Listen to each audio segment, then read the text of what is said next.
What's up? It's Chris here at Superfly, and we're at the south side of the point of the mountain talking about how Superfly is going to take care of you.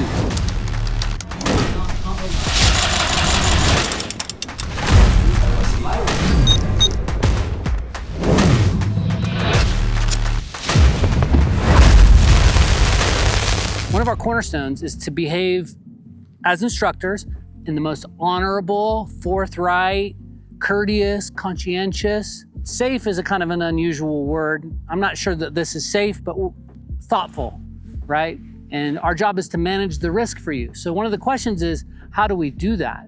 And the answer is, we do all the things. We've been at it a long time. We have lots and lots of resources. And so it's our pleasure to make this treatment available for you, the paragliding paramotor student. Here's what it looks like. Number one, when you come around, we're gonna spend some time. We're gonna get to know you.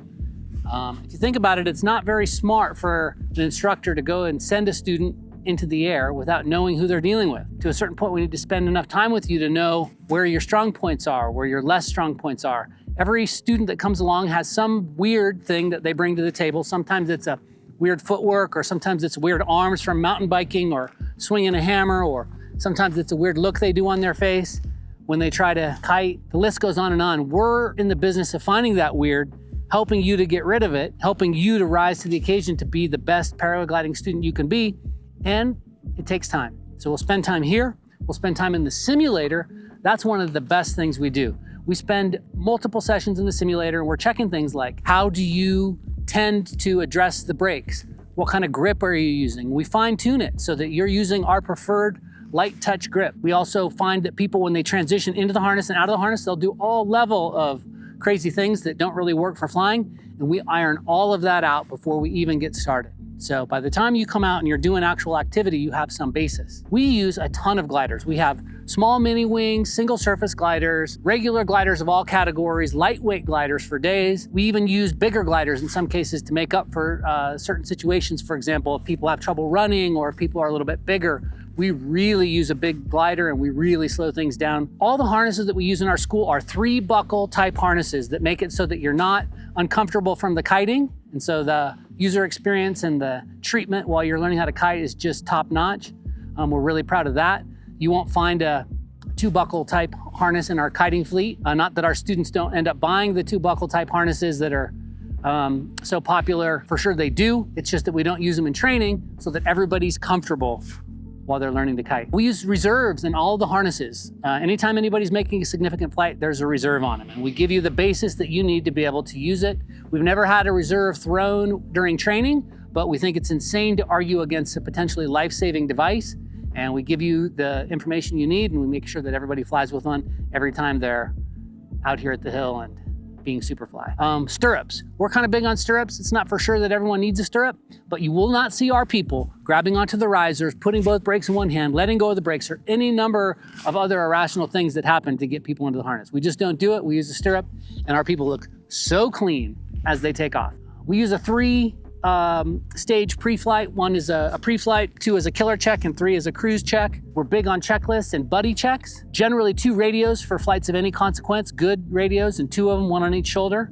The coach also has 2, just to avoid that radio failure. By the time you're out flying, one of our cornerstones is we do not let our new pilots fly with traffic. So we think it's a bad bet to put you out there in harm's way and put your livelihood in someone else's hands.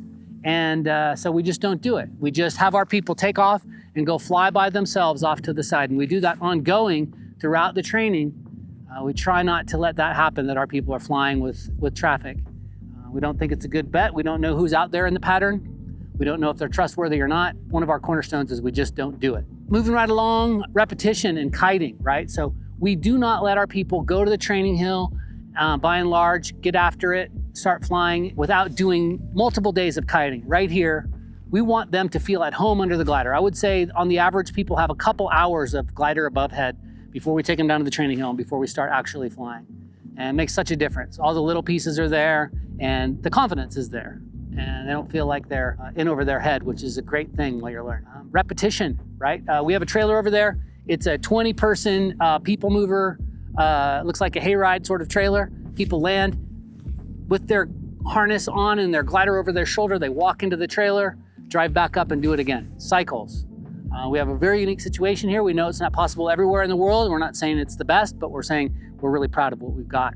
They're getting their 35 flights, probably arriving at P2 somewhere in there, but we are not letting them fly on their own until they have something closer to 50 or 80, sometimes more. If they're local, then they get ongoing support every day.